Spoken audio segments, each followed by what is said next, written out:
ሰላም ተማሪዎች እንዴት ናችሁ? ዛሬ ደግሞ የግሬድ 9 ሂስትሪ ዩኒት 6 ከሚካተቱ ቶፒኮች መካከል ለዛሬ 6.1 ኮንታክት with the outside world የሚለውን ቶፒክ በጣም ባጠረ ግልጽ በሆነ እናንተ አንደርስታንድ ልታደርጉት በምትችሉት መንገድ ይሄን ቪዲዮ አዘጋጅተንላችኋል። የዚህን ቶፒክ ሾርት ኖት ማግኘት ትፈልጉ ከሆነ ቴሌግራም ላይ @ኢትዮኮንሰፕት በማለት የዚህን ቶፒክ ሾርት ኖት ማግኘት ትችላላችሁ። አሊያም ሊንኩን ዲስክሪፕሽን ላይ እናስቀምጥላችኋለን።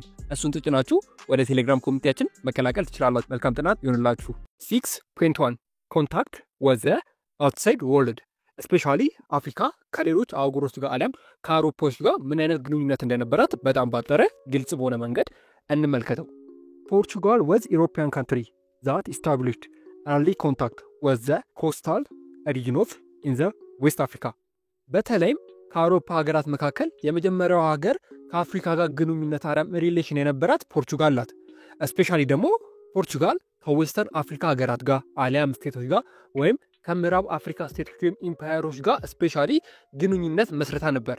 ስለዚህ የመጀመሪያዋ ሀገር በአውሮፓ ታሪክ ውስጥ ከአፍሪካ ጋር ስፔሻሊ ደግሞ ከዌስተርን አፍሪካ ጋር ሪሌሽን አሊያም ግንኙነት የነበራት ፖርቹጋል ናት። አብዛኞቻችሁ ተማሪዎች የሚመስላችሁ እንግሊዝ አሊያም ፈረንሳይ ወይም ጀርመኒ ሊሆን ይችላል። ነገር ግን ስፔሻሊ ለመጀመሪያ ጊዜ ከአፍሪካ ጋር ግንኙነት ያደረገችው ስፔሻሊ ደግሞ ከዌስተርን አፍሪካ ጋር አሊያም ከምዕራብ አፍሪካ ስቴቶች ጋር አሊያም ኢምፓየሮች ጋር ለመጀመሪያ ጊዜ ሪሌሽን አሊያም ግንኙነት የነበራት ፖርቹጋል ናት ማለት ነው። ከዛ በኋላ ነው እነ ስፔን፣ እነ እንግሊዝ፣ እነ ፈረንሳይ፣ እነ ጀርመን የፖርቹጋልን ፈለግ የተከተሉት እንጂ ለመጀመሪያ ጊዜ ስፔሻሊ ከአፍሪካ ሀገር ጋር ስፔሻሊ ደግሞ ከዌስተርን አፍሪካ አሊያም ከምዕራብ አፍሪካ ጋር ግንኙነት የነበራት የአውሮፓ ሀገር ፖርቹጋል ነበረች ማለት ነው። ስፔሻሊ ግን ለምንድን ነው ፖርቹጋል ከዌስት አፍሪካ ጋር ግንኙነት መመስረት የፈለገችው? አሊያም ለምንድን ነው ከዌስት አፍሪካ ከኖርዝ አፍሪካ ከሳውዝ አፍሪካ ይልቅ ዌስተርን አፍሪካን የመረጠችው ለሪሌሽኑ አሊያም ለግንኙነቷ ብለን በምንመለከትበት ጊዜ እጅግ በጣም ብዙ ምክንያቶች አሉ። ከነዛ ምክንያቶች የተወሰኑትን እንመልከት። የመጀመሪያውና አንደኛው ነገር the Portuguese first sailed out on their voyage of exploration along the West African coast, reaching India was their distance objective. especially የመጀመሪያውና አንደኛው ኦብጀክቲቭ ወይም አላማዋ የፖርቹጋል የነበረው በዌስት አፍሪካ በኩል አድርጋ ኢንዲያ ኦሽንን ማግኘት አለም ኢንዲያ ኦሽንን ማግኘት ነበር። ማለትም የምዕራብ አፍሪካ ዳርቻዎችን በመጠቀም ወደ ኢንዲያ ኦሽን በመሄድ የኢንዲያ ኦሽን ትሬድ ሩትን ማግኘት ነበር የመጀመሪያ ኦብጀክቲቭ አሊያም አላማዋ። መጽሐፋችሁ ላይ 6.1 ኢሜጅን እንደምትመለከቱት ፖርቹጋል ያለችው እዚህ ጋር ነው።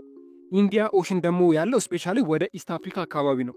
ስለዚህ ፖርቹጋል ኢንዲያ ኦሽንን ማግኘት የሚፈልግ ከሆነ የግድ በዌስተር አፍሪካ በኩል የግድ ማለፍ አለባት፣ በሳውዝ አፍሪካ በኩል የግድ ማለፍ አለባት። ምክንያቱም ኢንዲያ ኦሽንን ለማግኘት ማለት ነው። ይህን ትሬድ ሩት ለማግኘት ስትል ፖርቹጋል በተለይም በዌስት አፍሪካ በኩል አለም የዌስት አፍሪካ ኮስትን አለ የባህር ዳርቻዎችን የግድ መጠቀም አለባት። ለዛ ነው ስፔሻሊ ከዌስት አፍሪካ ጋር ሪሌሽን የጀመረችው ማለት ነው። ምክንያቱም ኢንዲያ ኦሽንን አለም የህንድን ውቅያኖስ ለማግኘት ስትል የግድ የዌስት አፍሪካ ኮስቶችን አለም ዳርቻዎችን መጠቀም ስላለባት ነው ከዌስት አፍሪካ ጋር ሪሌሽን አለም ግንኙነት የመሰረተችው። ለምንድነው ኢንዲያ ኦሽንን የፈለገችው ፖርቹጋል? ስፔሻሊ ዩኒት 4 ላይ አውርተንበታል። ፖርቹጋሎች ኢንዲያ ኦሽንን የፈለጉት አዲስ የሆነ ትሬድ ሩት ለማግኘት ነበር። በተለይም በ15 እና በ16ኛው ሴንቸሪ ኦቶማን ቱርክ ኢምፓየር በጣም ፓወርፉል የነበረበት ጊዜ ነበር። በዛ ጊዜ ደግሞ ፋሪስትና አውሮፓውያን ይገበያዩበት የነበረውን ውቅያኖስ አሊያም የንግድ መስመር ኦቶማን ቱርክ ሙሉ ለሙሉ ተቆጣጥሮት ያን ነገር አሊያም ያን አካባቢ ብሎክ አድርጎት ነበር። በዚህም የተነሳ ፋሪስትና አሊያም ሚድል ኢስትና አውሮፓውያን ምንም አይነት ንግድ ማድረግ አልቻሉም ነበር። በዛ ተነሳስታ ነው ስፔሻሊ ፖርቹጋል አዲስ የሆነ ትሬድ ሩት አሊያም አዲስ የሆነ የንግድ መስመር ማግኘት የፈለገችው። ያ የንግድ መስመር ደግሞ ስፔሻሊ ከፋሪስት ጋር የሚያገናኛት የንግድ መስመር አንዱ ኢንዲያ ኦሽን ነበር። ኢንዲያ ኦሽንን ደግሞ ለማግኘት የግድ ፖርቹጋል ዌስት አፍሪካን አልፋ መምጣት አለባት ማለት ነው። በዚህ የተነሳ ስፔሻሊ የፖርቹጋል መንግስት ከዌስት አፍሪካ ጋር ሪሌሽን አሊያም ግንኙነት ሊመሰርት ችሏል ማለት ነው። የመጀመሪያውና አንደኛው ኦብጀክቲቭ ይሄ ነበር፣ ከዌስተርን አፍሪካ ጋር ሪሌሽን መመስረቱ ማለት ነው። ስፔሻሊ ደግሞ ሁለተኛውና በተለይም ኢሚዲየት ጎል ተብሎ የሚጠቀሰው አሊያም የፖርቹጋል ዋና አላማቸው ከኢንዲያ ኦሽንን ዲስከቨር አሊያም ኢንዲያ ኦሽንን ከማግኘት ባለፈ ደግሞ ኢሚዲየት ጎል የሚባል ነገር አለ። አለም ዋና ጎላቸው ከዌስት አፍሪካ ጋር ሪሌሽን አለም ግንኙነት መመስረታቸው ቱ ባይፓስ ሙስሊም ኖርት አፍሪካ ኤንድ ጌን ዳይሬክት አክሰስ ቱ ዘ ጎልድ ፕሮዲሲንግ ሪጅን ዌስት አፍሪካ።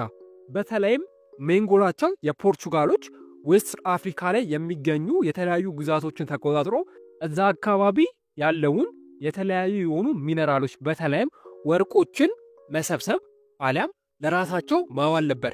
ይህን ደግሞ ለማድረግ የግድ ኖርዘርን አፍሪካን ማለፍ አለባቸው። ኖርዝ አፍሪካን ካለፉ በኋላ ነው ስፔሻሊ ወደ ዌስት አፍሪካ የሚሄዱት። ስለዚህ ኖርዝ አፍሪካ ላይ የነበሩ ሙስሊሞችን አልፈው ወደ ዌስት አፍሪካ መጥተው እዛ አካባቢ አለም በዌስት አፍሪካ የሚገኙ የተለያዩ ማዕድናቶችን ስፔሻሊ ደግሞ ወርቆችን ለራሷ መጠቀም ነው። የዌስት አፍሪካ የተለያዩ ግዛቶችን ተቆጣጠራ ማለት ነው። ይህን ደግሞ ለማድረግ ስፔሻሊ ኖርዝ አፍሪካን አለም ሙስሊም ኖርዝ አፍሪካ ማለፍ አለባቸው። ነገር ግን ፖርቹጋሎች እነዚህን ሀገራት አለም ኖርዝ አፍሪካን በሚያልፉበት ጊዜ በተለይም የተለያዩ ሚሽነሪዎች ነበሯቸው። አለም በየሄዱበት አካባቢ በተለይም በዛ ጊዜ ፖርቹጋላውያን ክርስትናን እምነት ይከተሉ ነበር። ስለዚህ በየሄዱበት አካባቢ በዛው ክርስትናን እየሰበኩ አለም ክርስትናን ሃይማኖት እያስተዋወቁ ያልፉ ነበር ማለት ነው። ስለዚህ ሌላኛው ሜን ጎላቸው ከኢንዲያ ኦሽን በመቀጠል ዌስት አፍሪካ ላይ የሚገኙትን የተለያዩ ግዛቶችን በመቆጣጠር እዛ አካባቢ ያለውን ወርቅ መጠቀም ነው። ይህን ደግሞ ለማድረግ ስፔሻሊ ኖርዝ አፍሪካን ባይፓስ ማድረግ አለባት አለም ኖርዝ አፍሪካ ማለፍ አለባት ወደ ዌስት አፍሪካ ለመምጣት ማለት ነው። መጽሐፋችሁ ላይ ያለውን ካርታ በደንብ አድርጋችሁ ስታዩት ግልጽ ይሆንላችኋል ብዬ አስባለሁ። እና ታዲያ ፖርቹጋላውያን ዌስት አፍሪካን ያዙ ወይ ያሰቡን ነገር ተሳካላቸው ብለን በምንመለከትበት ጊዜ ዴፊኒትሊ በደንብ አድርጎ ተሳክቶላቸው ነበር። በተለይም ዘ ፖርቹጌዝ ወዝ ዘ ሜጀር ሶርስ ኦፍ ናሽናል ዌልዝ በተለይም ዌስት አፍሪካ ያሉትን የተለያዩ ግዛቶችን በመያዝና በመቆጣጠር የዌስት አፍሪካን ሀብት አለም ስፔሻሊ ጎልድ በሚገባ ተጠቅማበት ነበር። አለም በሚገባ ለራሷ ተጠቅማበት ነበር። በዚህም የተነሳ ፖርቹጋሎች ኢኮኖሚ በጣም ጠንካራ እንዲሆኑ አስችሏቸው ነበር። በዛ ጊዜ ስፔሻሊ ኤክስፕሎሬሽን አለም ዲስከቨሪ እነሱ ነበር ሊደር አለም ከሌሎች አውሮፓ ሀገሮች ይልቅ እነሱ ነበር በደንብ አድርገው ብዙ ቦታዎችን ያገኙ የነበሩት የፖርቹጋል አሳሾች። በዚህም ለፖርቹጋል አሳሾች አለም ዲስከቨሪዎች የተለያዩ የሆኑ ነገሮች ይሰጣቸው ነበር። አለም ያገኘችውን ወርቅ ወደ ኤክስፕሎሬሽን ኢንቨስት አድርገው ነበር የተለያዩ ቦታዎችን ድጋሜ ለማሰስ ማለት ነው። ስለዚህ ኢንዲያ ኦሽንን ቫስኮ ዳጋማ በ1492 አካባቢ የኢንዲያ ኦሽንን ትሬድ ሮት አገኘው። ከዛ በኋላ ራሱ ዌስተርን አፍሪካ ላይ በመሄድ ስፔሻሊ የዌስት አፍሪካን ጎልድ በሚገባ ተጠቅማበት ነበር። በዚህም ኢኮኖሚካሊ ጠንካራ ልትሆን ትችላለች። እንዲሁም ሌሎች ብዙ ቦታዎችን ልታስስ በቅታ ነበር ማለት ነው። ስለዚህ ፖርቹጋሎች ያሰቡት ነገር ተሳክቶላቸው ነበር።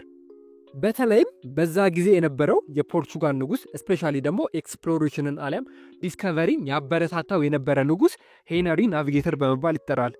ዘ ፖርቹጋል ፕሪንስ ስፖንሰር ፖርቹጌዝ ኤክስፕሎሬሽን ኦፍ አፍሪካ ሜንሊ ድራይቪንግ ቱ ዲዜል። በተለይም ሄነሪ ናቪጌተር በነበረበት ጊዜ ስፔሻሊ ለተለያዩ አሳሾች አለም ለተለያዩ ፈላጎች ወይም ኤክስፕሎሬሽኖች ብዙ ስፖንሰር የሚያደርጋቸው አለም የገንዘብ ድጋፍና የተለያዩ ማቴሪያል የሆኑ ድጋፎችን የሚያደርግላቸው ለነዚህ ቮያጆች አለም ለነዚህ አሳሾች ንጉሱ ነበር። ስፔሻሊ ብዙ ወጪያቸውን የሚሸፍንላቸው እሱ ነበር፣ የተለያዩ ቦታዎችን እንዲያገኙ አለም እንዲፈልጉ ማለት ነው። በተለይም ለምንድነው ግን ስፖንሰር የሚያደርጋቸው ለምንድነው የሚደግፋቸው ብለን በምናይበት ጊዜ ስፔሻሊ ሁለት ምክንያቶች አሉት። ሄነሪ አለም የፖርቹጋል ንጉስ የነበረው ማለት ነው። የመጀመሪያውና አንደኛው ነገር ስፕሪዲንግ ክርስቲያኒቲ ኤንድ ኤስታብሊሽንግ ኦፍ አፍሪካ። በተለይም ሄነሪ በዛ ጊዜ ሀገሩና እሱ የክርስትና እምነት ተከታዮች ስለነበሩ እነዚህ አሳሾችና አብረዋቸው የሚሄዱ ሚሽነሪዎች አሊያም ሰባኪዎች በየሄዱበት ቦታ ስፔሻሊ አፍሪካ ላይ ክርስትናን እንዲያስፋፉ አሊያም ስፕሪድ እንዲያደርጉ ይፈልግ ነበር። ምክንያቱም በዛ ጊዜ ኦቶማን ቱርክ ከሚባለው በላይ እስልምናን በአፍሪካ ውስጥ እያስፋፋች ስለነበር ማለት ነው። ስለዚህ አንደኛውና የመጀመሪያው ነገር ሄነሪ እነዚህን አሳሾች አለም ቮያጆች ስፖንሰር የሚያደርግበት ክርስትና በአፍሪካ ውስጥ እንዲያስፋፉለት አሊያም ስፕሪድ እንዲያደርጉለት ነበር። ሌላኛው ምክንያቱ ደግሞ ፖርቹጋል ኤልሶ had objective to create commercial links with Africa። በተለይም ፖርቹጋል ከአፍሪካ ስቴቶች ጋር አሊያም ከአፍሪካ ሀገሮች ጋር በንግድ መተሳሰር ትፈልግ ነበር። በዚህም የተነሳ ሄነሪ ለተለያዩ ቮያጆች አለም አሳሾች ስፖንሰር ያደርጋቸው ነበር። ስፖንሰር የሚያደርግበት የመጀመሪያ ምክንያቱ ክርስትናን ለማስፋፋት፣ ሁለተኛ ምክንያቱ ደግሞ ከሌሎች ከአፍሪካ ሀገራት ጋር የንግድ ግንኙነት ለመመስረት ነበር። በተለይም ክርስትናን ማስፋፋት የፈለገው በዛ ጊዜ በ15 እና በ16 እንዲሁም በ14ኛው ሴንቸሪ በተለይም ኦቶማን ኢምፓየር የተባለው ኢምፓየር የተለያዩ ቦታዎችን እየያዘ ስፔሻሊ ሙስሊም አለም እስልምናን ስፕሪድ እያደረጉ ስለነበር ያን ነገር ለመከላከልም ብሎ ነው በተለይም አፍሪካ ውስጥ ክርስትና ስፕሪድ እንዲሆን ይፈልግ የነበረው ማለት ነው።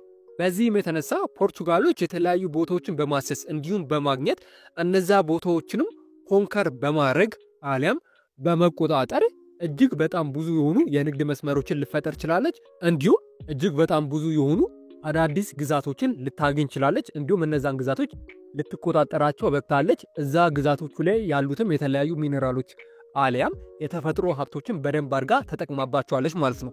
ፖርቹጋሎች የተለያዩ የሆኑ የአፍሪካ ግዛቶችን ተቆጣጠራ አሊያም ይዛ ነበር። በተለይ ደግሞ የዌስተርን አፍሪካ አሊያም የምዕራብ አፍሪካ የተለያዩ ስቴቶችን ኢምፓየሮችን አሊያም ግዛቶችን ተቆጣጠራ ነበር። ከነዛም መካከል በምንመለከትበት ጊዜ የመጀመሪያው ሴኦታ የምትባለው ግዛት፣ ሁለተኛው ደግሞ ሴኒ ጋምቢያ የምትባለው እንዲሁም ሶስተኛ ደግሞ ጎልድ ኮስት የምትባለው አሊያም ጋናን በተለያዩ ጊዜያት የፖርቹጋል መንግስት እነዚህ ስቴቶች ኮንትሮል አድርጓቸው ነበር ማለት ነው። በተለይም ፖርቹጋሎች ለመጀመሪያ ጊዜ የያዟት አሊያም ኮንከር ያደረጓት ግዛት ሴኡታ በመባል ትጠራ ነበር። ዘ ፈርስት ስቴፕ ፎርዋርድ ኢን ፖርቹጌዝ ኤክስፓንሽን አክሮስ ዘ አትላንቲክ ኮስት ኢን 1450።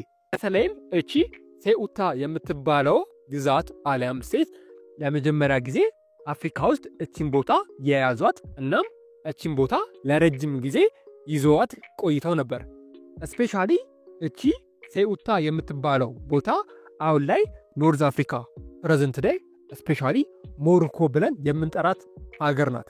በፊት ሴኡታ ተብላ ትጠራ የነበረው አሁን ግን ሞሮኮ የምትባለው ሀገር ናት ማለት ነው። በፊት ሴኡታ ብለን እንጠራት የነበረው። ፖርቹጋሎችም ለመጀመሪያ ጊዜ የያዟት ግዛት እቺ ነበረች በ1415።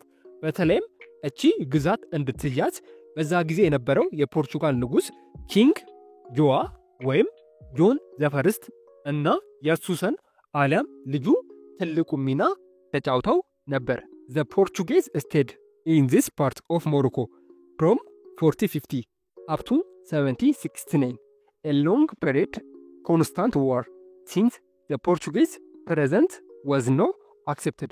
በተለይም እቺን ግዛት ፖርቹጋሎች ከ1415 ከተቆጣጠሩበት እስከ 1769 እዚያ አካባቢ ላይ ቆይተው ነበር። ነገር ግን ፖርቹጋሎች እዚያ አካባቢ ላይ አብዛኛው በሚባል ደረጃ አሊያም አብዛኛው ጊዜ በጦርነት ነበር ያሳለፉት። ስፔሻሊ እዚያ አካባቢ ላይ የሚገኙ ሴቶች አሊያም ፒፕሎች ወይም ማህበረሰቦች የፖርቹጋልን አገዛዝ አይቀበሉም ነበር። በዚህም የተነሳ አብዛኛው ጊዜ ለመባል በሚያስችል ሁኔታ እዚያ አካባቢ ካሉ ሴቶች ጋር ጦርነት ውስጥ ገብቶ ነበር። አሊያም በተለያዩ ጊዜና በተለያዩ ሁኔታዎች እዚያ አካባቢ ላይ እጅግ በጣም ብዙ ጦርነቶች አድርገው ነበር ማለት ነው። እንዲህም ሆኖ ግን ፖርቹጋሎች በዛ ጊዜ እጅግ በጣም ብዙ የሆኑ ተጨማሪ ግዛቶችን አሊያም ተጨማሪ የሆኑ ስቴቶችን ያገኙ ነበር። አሊያም ኤክስፕሎር እያደረጉ የተለያዩ የሆኑ አዳዲስ ቦታዎችን ራሳቸው ይይዙ ነበር። ለምሳሌ እንኳን በምንመለከትበት ጊዜ በ1441 አሊያም 1441 ኬፕ ብሌን የተባለ አዲስ ግዛት አሊያም አዲስ ስቴትን አግኝቶ ነበር። ስፔሻሊ ይህን ግዛት አሊያም ይህን ስፍራ ያገኘው ፖርቹጋላዊ አሳሽ አሊያም ቦይስ ደግሞ ኑኖ ክሪስቲያኖ ተብሎ ይታወቅ ነበር። ስፔሻሊ ኬፕ ብላንክ የምትባለውን ቦታ አሊያም ስፍራ ያገኛት ይሄ አሳሽ አሊያም ይሄ ቮይጅ ነበር ማለት ነው። ሌላኛዋ ደግሞ በዛ ጊዜ ፖርቹጋሎች ከተቆጣጠሯት አሊያም ኮንከር ካረጓት ግዛቶች መካከል ሴኔ ጋምቢያ ተብላ ትጠራለች። ስፔሻሊ ሴኔ ጋምቢያ ፖርቹጌዝ አራይቭድ ኦን ዘ ሾርስ ኦፍ ሴራሊዮን ኢን 1416 ኤንድ ስቴድ። ስፔሻሊ በዚህ ግዛት አሊያም በዚህ አካባቢ ላይ ፖርቹጋሎች ለረጅም ጊዜ በሚባል ደረጃ ቆይቷል። በተለይም በኤክስፕሎሬሽን መሪነታቸውን እስከሚያጡ ድረስ ስፔሻሊ እዚህ አካባቢ ላይ ለረጅም ጊዜ ቆይተው ነበር ማለት ነው። 14ኛው ሴንቸሪ አጋማሽ እስከ 16ኛው ሴንቸሪ አካባቢ ፖርቹጋሎች እዚህ አካባቢ ላይ ይኖሩ ነበር አሊያም እዚህ አካባቢ ላይ ይገኙ ነበር ማለት ነው። በተለይም ሴኔ ጋምቢያ ብለን የምንጠራ ግዛት one of the earliest region affected by European trade በተለይም በአውሮፓኖች እጅግ በጣም አፌክት የተደረገች ዓለም የተጎዳች አንድ ግዛት ነበረች። ምክንያቱም በዛ ጊዜ ከዚህ ግዛት ዓለም ከዚህ ቦታ ላይ ነበሩ የተለያዩ አውሮፓውያኖች እጅግ በጣም ብዙ የሆኑ ሰዎችን ዓለም ብዙ የሆኑ ባሪያዎችን ዓለም ስሌቮችን ከዚህ ቦታ ወደ አሜሪካና ወደ አውሮፓ ይዘው ይሄዱ ነበር። በዚህ የተነሳ እዚህ አካባቢ ላይ የሚገኙ ሰዎች ዓለም እቺ ግዛት እጅግ በጣም ተጎድታ ነበር። በተለይም በ16ኛው ሴንቸሪ ላይ ከአፍሪካ ከተወሰዱ ባሪያዎች መካከል እጅግ በጣም ብዙ ባሪያዎች ከተወሰዱባት ግዛት መካከል እቺ ሴኔጋምቢያ የምትባለው በዌስተርን አፍሪካ ውስጥ የምትገኝ አንድ ግዛት ነበረች። በተለይም ከሚባለው በላይ ከዚህ አካባቢ እጅግ በጣም ብዙ ባሪያዎች ዓለም ስሌቮች ይወሰዱ ነበር። ለአንድ ምዕተ ዓመት ለሚሆን አካባቢ አውሮፓውያኖች ከዚህ አካባቢ እጅግ በጣም ብዙ የሆኑ ባሪያዎችን ይወስዱ ነበር። በተለይም በዛ ጊዜ ከአፍሪካ ውስጥ ከሚወሰዱ ወይም ከዌስተርን አፍሪካ ውስጥ ከሚወሰዱ ባሪያዎች መካከል እጅግ በጣም ብዙ ቁጥር ያላቸው ባሪያዎች ይወሰዱ የነበሩት ከዚች ግዛት ነበረ ማለት ነው። ለዚህ ነው ስፔሻሊ በአውሮፓውያን አፌክት በጣም ደርሶባታል ተብሎ የሚነገረው። ሌላኛዋ ደግሞ ፖርቹጋል ከያዘቻቸው ግዛት መካከል ስፔሻሊ ጎልድ ኮስት ተብላ የምትጠራው አሊያም ጎልድ ኮስት የምንላት ጋና ናት። በተለይም ፖርቹጋሎች ማሰሳቸውን በቀጠሉበት አሊያም ኤክስፕሎሬሽኖችን በቀጠሉበት ጊዜ ነበር the various kingdom one of the such kingdom was ጋና or gold coast ከጋና ኪንግደም ጋር አሊያም በሌላ ስሙ ከጎልድ ኮስት የምትባለውን ግዛት አሊያም ኪንግደም ያገኟት ማለት ነው። በዚህም የተነሳ ስፔሻሊ ይህን ጎልድ ኮስት ተብላ የምትጠራውን የጋና ኪንግደምን በዛ ጊዜ ፖርቹጋል ሙሉ ለሙሉ ይዛት ነበር። በዚህም የተነሳ ኮንትሮል ሰብስቴንሻል ዲፖዚት ኦፍ ጎልድ ሶይል ሳልት በተለይ የተለያዩ የወርቅ ማዕድን የሚገኙበት ግዛቶችን ጫው ይገኙበት የነበሩ የተለያዩ ግዛቶችን ሙሉ ለሙሉ ከጋና ወስዳ ኮንትሮል ማድረግ ችላ ነበር። እንደምታውቁት ጋና ጎልድ ኮስት የተባለችው ስፔሻሊ በጋና ውስጥ እጅግ በጣም ብዙ ወርቅ ስለሚገኝ ነው። በዚህም የተነሳ ፖርቹጋል የጋና ኪንግደምን ሙሉ ለሙሉ ኮንትሮል በማድረግ የተለያዩ ግዛቶቿን በመያዝ የተለያዩ የሆኑ የወርቅ ማዕድናት ጫዎችን እንዲሁም የተለያዩ ነገሮችን ከጋና ወደ ፖርቹጋል ትወስድ ነበር ማለት ነው። ከጋና ወርቅ ጫውን ጨምሮ የተለያዩ የሆኑ ስሌቮችን አሊያም ባሪያዎችን ከጋና ትወስድ ነበር። ሌላኛዋ ፖርቹጋል ሙሉ ለሙሉ ኮንትሮል ያደረገቻት አንዷ የዌስት አፍሪካ ግዛት ጎልድ ኮስት አሊያም ጋና ናት ማለት ነው። በዚህም የተነሳ ጋና ውስጥ እጅግ ብዙ ማዕድናት እንዲሁም ወርቅን ጨምሮ ስለሚገኝ የተለያዩ የአውሮፓ ሀገራት ከፖርቹጋል ውጪ ያን ግዛት በእነሱ ቁጥጥር ስር ውስጥ ማድረግ ይፈልጉ ነበር። ምክንያቱም ጋና ውስጥ እጅግ ብዙ የሆኑ ማዕድናት ስለሚገኙ ማዕድናት ደግሞ አውሮፓውያን ወደ ሀገራቸው እየወስዱ ስለነበር ማለት ነው። በዚህም የተነሳ እጅግ በጣም ብዙ የአውሮፓ ሀገራት የጋና ግዛትን አሊያም ፖርቹጋል የያዘችውን ግዛት ይፈልጉ ነበር። ምክንያቱም ብዙ ጥቅም ስላለው ማለት ነው። ኔክስት በሌላ ቪዲዮ እንገናኛለን። እስከዛው ድረስ ግን መልካም ትምህርት ይሁንላችሁ።